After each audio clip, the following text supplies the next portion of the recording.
The OK Corral hearing and aftermath was the direct result of the 32nd gunfight at the OK Corral in Tombstone, Arizona Territory on October 26, 1881. During that confrontation, Deputy U.S. Marshal and Tombstone Town Marshal Virgil Earp, Assistant Town Marshal Morgan Earp, and temporary Deputy Marshals Wyatt, Earp and Doc Holliday shot and killed Billy Clanton and Tom and Frank McLaury. Billy's brother Ike, who had repeatedly threatened to kill the Earps for some time, had been present at the gunfight but was unarmed and fled. He filed murder charges against the Earps and Doc Holliday on October 30. In an unusual preliminary hearing, Justice of the Peace Wells Spicer heard testimony from a large number of witnesses during the next 30 days. Friends of the Cowboys, most notably Cochise County Sheriff Johnny Bean, testified that the Cowboys had thrown up their hands or opened their coats and been shot in cold blood. Initially persuasive, his testimony motivated Spicer to jail Wyatt, Earp and Doc Holliday, who had been free on bond. Virgil and Morgan were recuperating from their wounds. Friends of the lawmen and several key neutral witnesses then testified that the Cowboys had drawn their guns and that Virgil Earp had called out, "Hold, I don't want that," or words to that effect. In a lengthy ruling, Spicer concluded there was no basis for a trial. Although he criticized Virgil Earp's use of Wyatt and Holliday as deputies, he concluded that no laws were broken by the lawmen. He said the evidence indicated that the Earps and Holliday acted within the law and that Holliday and Wyatt had been properly deputized by Virgil. He described Frank McLaury's insistence that he would not give up his weapons unless the marshal and his deputies also gave up their arms as a proposition both monstrous and startling. The Earps were freed from jail, but the blood feud between the lawmen and their friends and the Cowboys and their allies escalated. On December 14, Justice Spicer received a threatening letter from a miner who threatened to kill him and told him to leave Tombstone. On the same day, someone tried to kill Tombstone Mayor John Clum, who was a member of the Citizens Safety Committee and publisher of the Tombstone epitaph that had consistently supported the Earps. On December 28, 1881, Virgil Earp was ambushed and hit by a shotgun round that crippled his left arm. The Earps thought they knew who the perpetrators were, but witnesses provided alibis for them. On March 18, Morgan was killed while playing billiards. An assassin shot him through the window of a door that opened up into an alley. A bullet intended for Wyatt struck close above his head. Once again, the Earps believed they knew the men responsible, but the testimony of a key witness was inadmissible and the Cowboys were not charged. Wyatt assumed Virgil's duties as Deputy U.S. Marshal for Eastern Pima County. He concluded that he could not rely on the courts for justice and decided to take matters into his own hands. He decided that the only way to deal with the Earps' enemies was to kill them. He assembled a federal posse that intercepted Frank Stillwell laying in wait near the train station in Tucson and killed him. They then scoured the countryside looking for the others they believed responsible. During early April, 1882, Wyatt and his posse tracked down and killed Florentino Indian Charlie Cruz, Curly Bill Brocius, and Johnny Barnes, three of the men they believed were responsible for their brother's ambush and murder. The ride for vengeance came to be called the Earp Vendetta Ride. 5 of the Earp party was wanted on a warrant for killing Frank Stillwell, and they left Arizona Territory and never returned. Background. Media response. The two newspapers in Tombstone usually opposed each other in their reporting, but both newspapers' stories after the gunfight initially supported the lawmen's version of events. The Daily Nugget was a Democratic newspaper loyal to Sheriff Bean and the rural Cowboys, but their pro-cowboy publisher Harry Woods was out of town. Richard Rule, an experienced reporter, knew Bean personally and very likely interviewed him after the gunfight. He wrote the story for Nugget published on the day after the shootout, and it backed up the Earps' version of events. Rule wrote in the style of the day by telling a story without attributing sources or naming witnesses. The 26th of October, 1881, will always be marked as one of the crimson days in the annals of Tombstone, a day when blood flowed as water, and human life was held as a shuttlecock, a day to be remembered as witnessing the bloodiest and deadliest street fight that has ever occurred in this place, or probably in the territory. During the shooting, Sheriff Bean was standing nearby commanding the contestants to cease firing but was powerless to prevent it. Rule reported that the battle began when Frank made a motion for his pistol, and that Wyatt responded by drawing and firing his pistol. He wrote that Doc Holliday fired a short-barreled shotgun.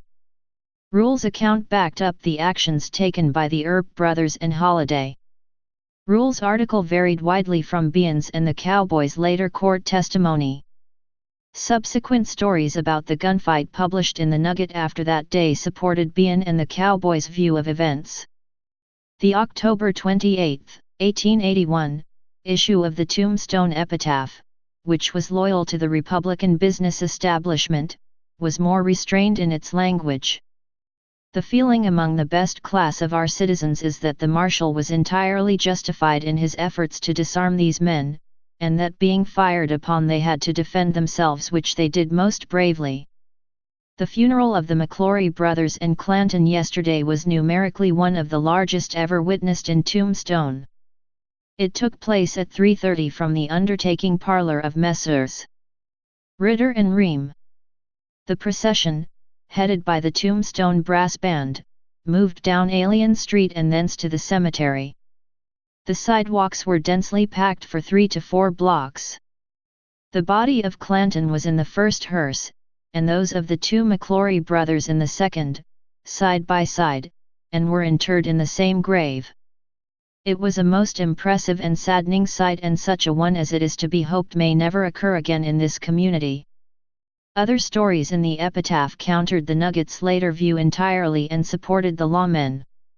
Since the Tombstone epitaph was the local Associated Press client, its story was the version of events that most readers across the United States read first.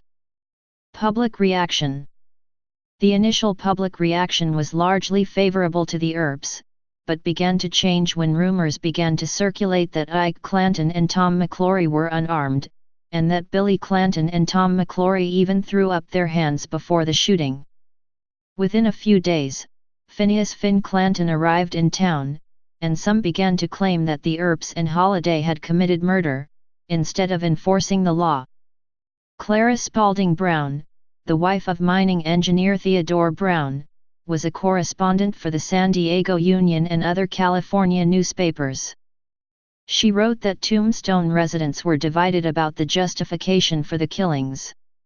Referring to the initial testimony offered by Ike Clanton, she wrote, "Opinion is pretty divided as to the justification of the killing. You may meet one man who will support the Earps, and declare that no other course was possible to save their own lives, and the next man is just as likely to assert that there was no occasion whatever for bloodshed, and that this will be a warm place for the Earps hereafter." At the inquest yesterday, the damaging fact was ascertained that only 2 of the cowboys were armed, it thus being a most unequal fight. Even the governor of the Arizona Territory, John C. Fremont, reported after the gunfight, "Many of the very best law-abiding and peace-loving citizens have no confidence in the willingness of the civil officers to pursue and bring to justice that element of outlawry so largely disturbing the sense of security. Is quite prevalent that the civil officers are quite largely in league with the leaders of this disturbing and dangerous element." Conflicting record of events. It is not known who started shooting first. Accounts by both participants and eyewitnesses were contradictory. Those loyal to one side or the other told conflicting stories, and independent eyewitnesses who did not know the participants by sight were unable to say for certain who shot first. All witnesses agreed that general firing almost immediately commenced. Most witnesses reported the first 2 shots were so close together that they could barely be distinguished. Some witnesses testified that Morgan and Doc fired across one another at Billy and Frank, respectively. Wyatt said that he and Billy Clanton had fired first, and Virgil confirmed that one of the first shots was fired by Billy Clanton. Witnesses could not agree on whether Tom McLaury was armed. The existing record of the events surrounding the gunfight and the testimony given at the preliminary hearing are provided by three primary sources. The first two are the newspapers, the Tombstone Epitaph and the Nugget.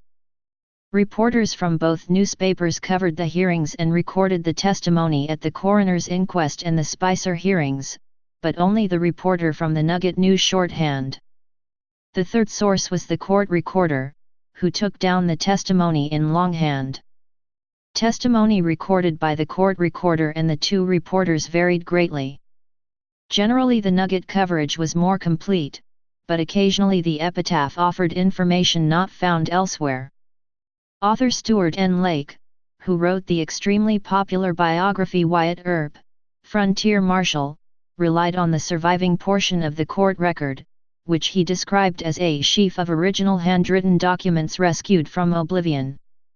Part-time newspaper reporter Howell Pat Hayhurst, sponsored by the Federal Writers Project, part of the Works Progress Administration, transcribed all of the testimony from the hearing in the early 1930s. However, it's known that Hayhurst arbitrarily edited and removed text that he decided was not relevant. The documents were subsequently lost and are still unaccounted for.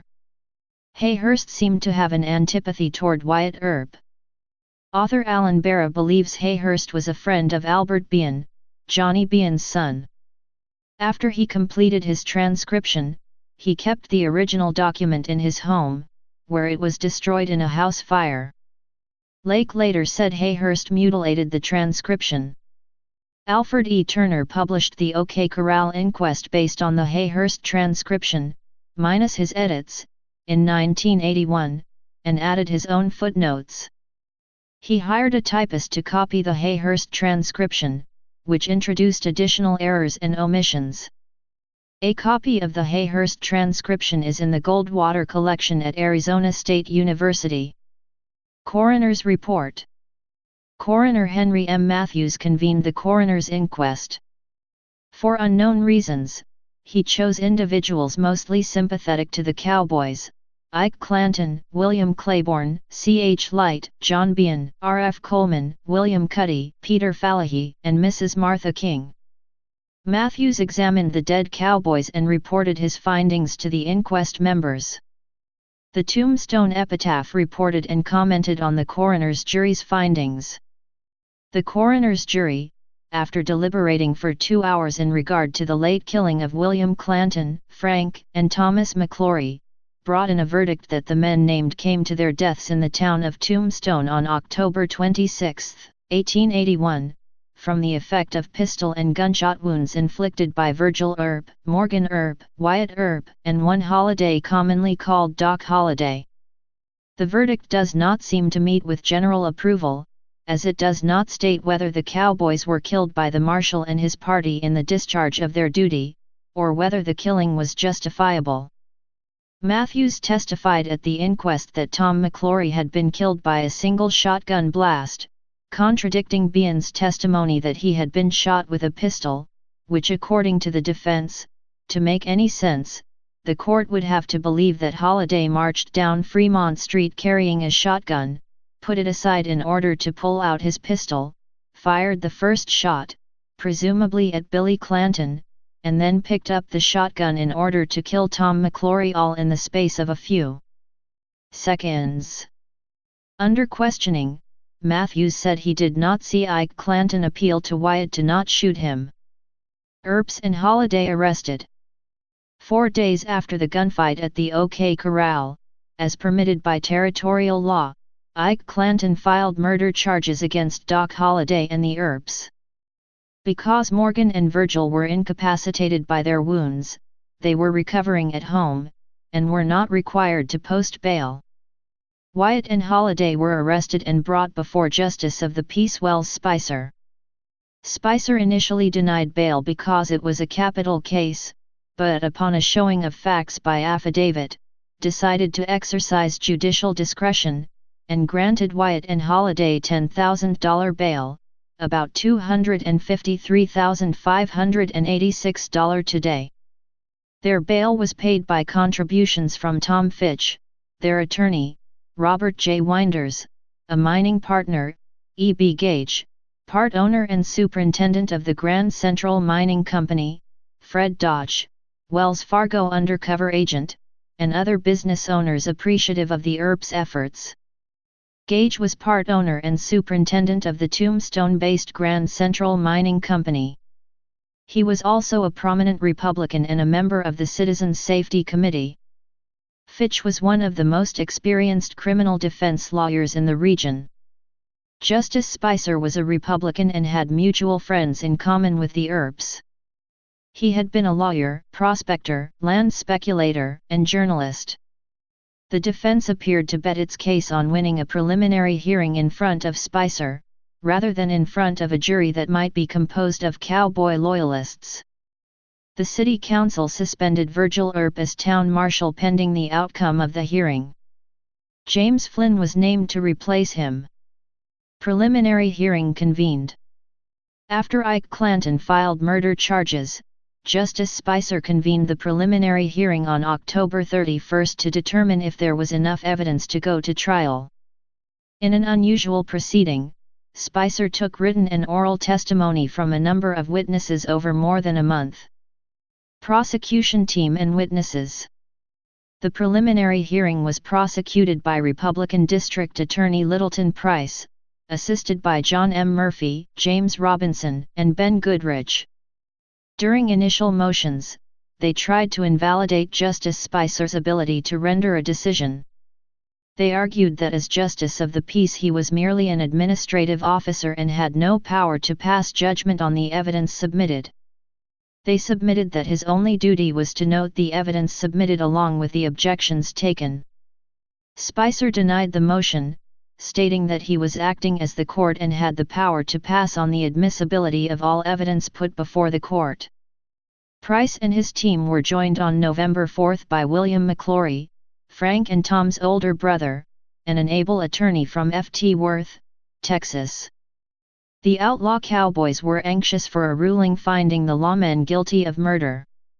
A travel writer from New York reported that the Earps had sufficient influence in town that they would go free, but that cowboys were flocking into town, and on one quiet Sunday afternoon in particular things wore an ominous look. It was said that should justice fail to be done, the vengeful, resolute men conferring darkly at the edges of the sidewalk would attempt to take the matter into their own hands. Will McLaury threats. Will McLaury appeared to be genuinely convinced that Ike Clanton was telling the truth, that the Earps and Holliday had taken part in a scheme to rob stages, and that the Earps and Holliday had killed his brothers hiding behind their badges in the execution of the cowboys. He arrived with every intention of seeing the Earps and Holliday pay for killing his brothers by one means or another. After Wyatt Earp and Doc Holliday were jailed during the fifth day of the hearing, Will McLaury wrote about the hearing and the events in a letter to his sister. He implied in his letters that if he wasn't successful obtaining justice through the courts that he might call on armed friends to kill the lawmen. I think their only hope is escape, and should they escape from jail their bones will bleach on the mountains. I find a large number of Texas friends here who are ready willing to stand by me and with Winchesters if necessary. The only thing now is to keep my friends quiet. There came near being a general killing here last night which had it not been prevented would have closed my business here. I am trying to punish these men through the courts. If the country first if that fails then we may submit. In another letter, Will McLaury stated it was his duty to see that the lawmen were punished. I think I can put an end to this thing in a couple hours and I cannot afford to do it nor even conspire at it. But this thing has a tendency to arouse all the devil there is in me. It will not bring my brothers back to prosecute these men. But I regard it as my duty to myself and family to see that these brutes do not go unwhipped of justice. Exercising our own judgment must as to our business and as to my affairs do the same. Later in November he wrote his sister again, who had criticized him as a single father for leaving his family in Texas for such a long period. "My children will be provided for, and I don't think a father would be any great advantage to them who would leave it to God to punish men who murdered their uncles." Martha J. King. Martha J. King was in Bauer's butcher shop, next door to the OK Corral's rear entrance, when she saw the Earp party walk by 4 abreast, headed towards Fry's boarding house and photography studio. She saw Holliday, nearest to the building, carrying a gun, not a pistol, under his overcoat on the left side. C.H. Light. C.H. Ham Light, a business partner of Pete Spence and a friend to the Cowboys, heard the first 2 shots from his room at the Aztec house across the corner from the fight, and went to the window in time to see all but the first 2 shots fired. According to Light, at that time Tom McLaury was already moving onto Fremont Street, away from the empty lot, although other eyewitness accounts placed Tom's movement later. Sheriff Johnny Bean. As Cochise County Sheriff, Johnny Bean was the most significant witness for the prosecution. The first story published in the Nugget the day after the shooting, which was usually very friendly to the Cowboys, stated that Bean was standing nearby commanding the contestants to cease firing but was powerless to prevent it. But Bean's testimony contradicted what was reported in the Nugget. On the 3rd day of the hearing, Bean began 2 days on the stand. Bean said he tried to persuade the Cowboys to give up their weapons and attempted to stop the Earps from confronting them. Bean testified that from the time the Earps passed him by to confront the Cowboys, he had watched them closely. Bean gave strong testimony that the Cowboys had not resisted but either threw up their hands or turned out their coats to show they were not armed. He said that the Earp group started shooting first, but Bean offered confusing testimony about which member of the lawmen first pulled the trigger. He testified he saw a shotgun before the fight commenced. Doc Holliday had it. He had it under his coat. He said he did not see the shotgun used. He also said that, "My impression at the time was that Holliday had the nickel-plated pistol, that the nickel-plated pistol was the first to fire, and that the nickel-plated pistol was fired by the second man from the right." He told the court that he heard Billy Clanton say, "Don't shoot me.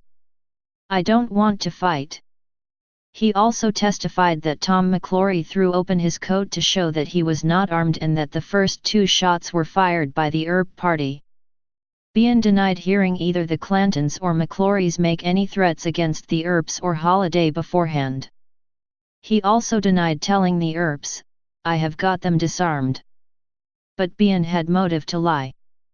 Ever since he reneged on his promise to put Wyatt in as his deputy once he won the election, the two had been at odds.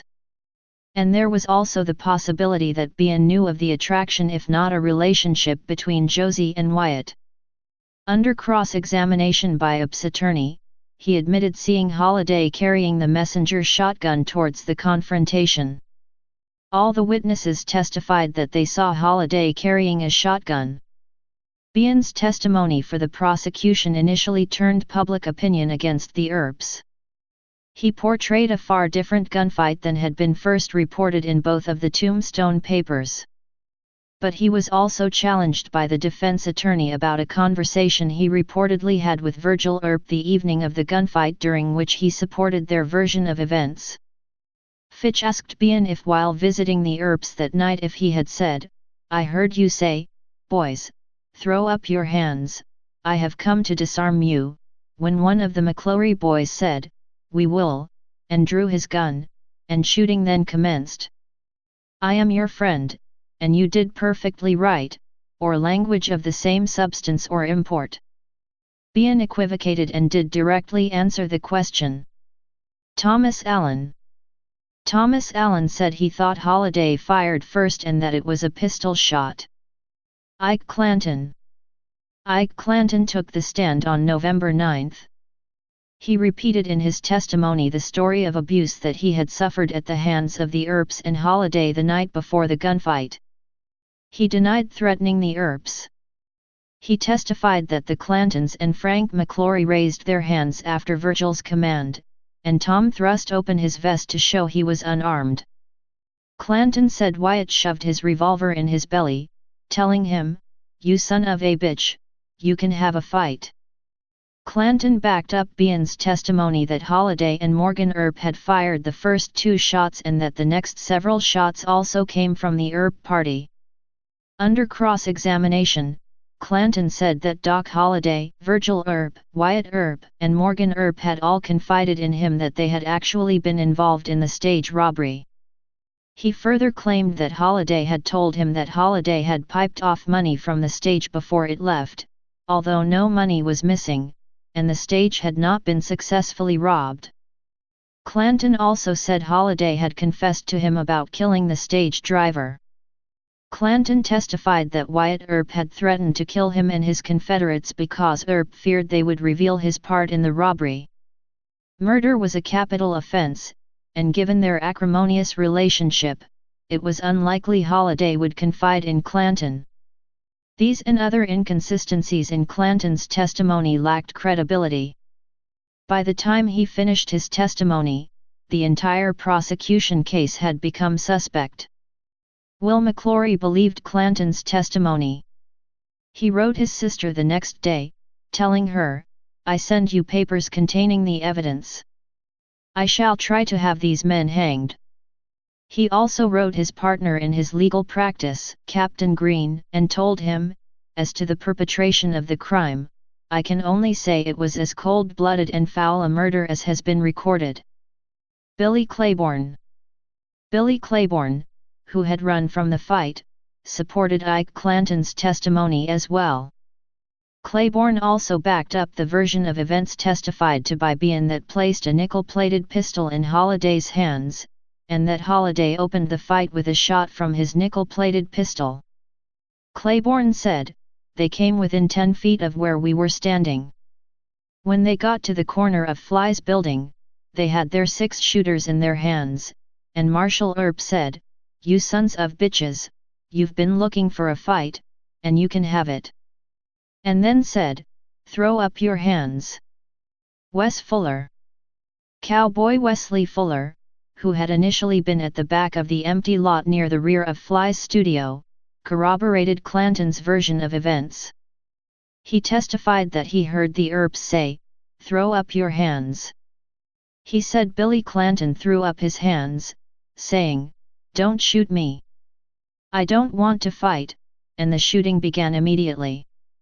The prosecution asked Fuller if on November 5 he had told Wyatt that he intended to cinch Holliday. He responded, "I don't say positively, I might have used words, I mean to cinch Holliday."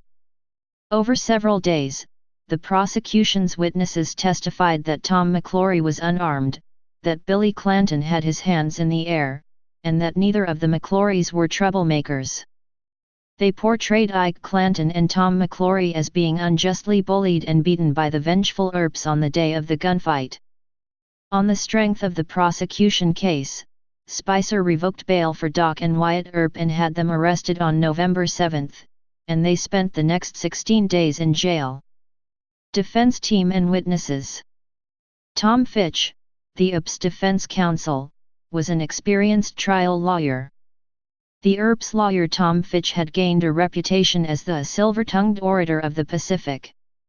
He was one of the best-known legal and political figures on the American frontier in the 1880s. Fitch carried impressive credentials.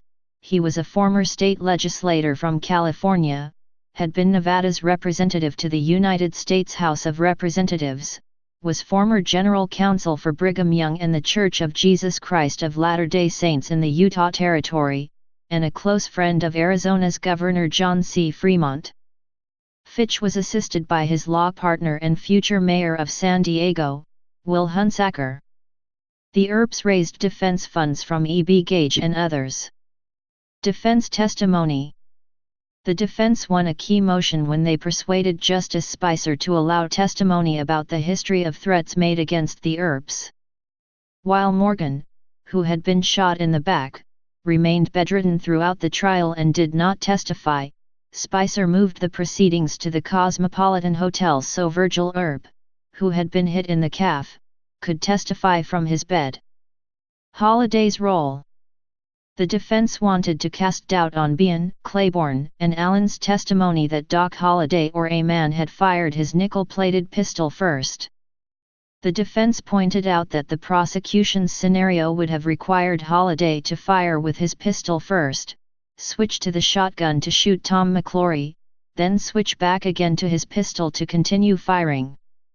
Author Alan Barra pointed out that this sequence is unbelievable. Holliday was fighting for his life and switching weapons twice in the first few seconds doesn't make sense. Doc Holliday was defended by United States Court Commissioner Thomas J. Drum. Given Doc Holliday's reputation as a hothead, the defense decided to not call him to the stand. Virgil, Wyatt, and other witnesses testified that Holliday was carrying a shotgun before the gunfight. Modern writers including Paula Mitchell Marks and Alfred Turner have advanced the theory that Holliday somehow managed to hold and accurately fire two weapons ambidextrously, but none of the witnesses including Bean reported observing this. Firing even a short messenger shotgun is a two-handed effort. Three witnesses H.F. Sills, Addie Borland, and Judge J.H. Lucas eventually gave key evidence that swayed Justice Spicer to hold that there was not enough evidence to indict the Earps and Doc Holliday for murder. Wyatt Earp. Fitch had Wyatt Earp prepare a written statement, as permitted by Section 133 of Arizona law, which would not allow the prosecution to cross-examine him. On November 16, when Wyatt was called to the stand and began to read his statement, the prosecution vociferously objected. Although the statute wasn't specific about whether it was legal for a defendant to read his statement, Spicer allowed his testimony to proceed. Wyatt detailed the Earps' previous troubles with the Clantons and McLaurys and explained that they intended to disarm the cowboys. Reading from his written statement, he said that the first two shots were fired by Billy Clanton and myself, he shooting at me, and I shooting at Frank McLaury. He said that he knew Frank was a better shot, so he aimed for Frank first. He said he drew his gun only after Billy Clanton and Frank McLaury went for their pistols and that they fired in self-defense. After the defense had established doubts about the prosecution's case, Justice Spicer released Holliday and Wyatt from jail to rejoin their families in time for Thanksgiving. Mining executives E.B. Gage and James Vizina paid the lawmen's $20,000 bail. Winfield Williams. When questioned by Fitch during his earlier testimony, Bean denied that he had told Virgil he'd seen a McLaury brother draw first, or said to Virgil, "I am your friend," and that Virgil had done the right thing. Fitch called Deputy District Attorney Winfield Scott Williams, who had been appointed by District Attorney Price. Williams was present when Bean visited Virgil the evening after the gunfight. He affirmed Virgil's memory of the visit and contradicted Bean's testimony about the conversation. In that conversation, according to Williams, Bean told Virgil that one of the McLaury brothers drew his gun first, and "I am your friend, and you did perfectly right." H.F. Sills. One of the most notable Whitney. Please subscribe and thanks for watching.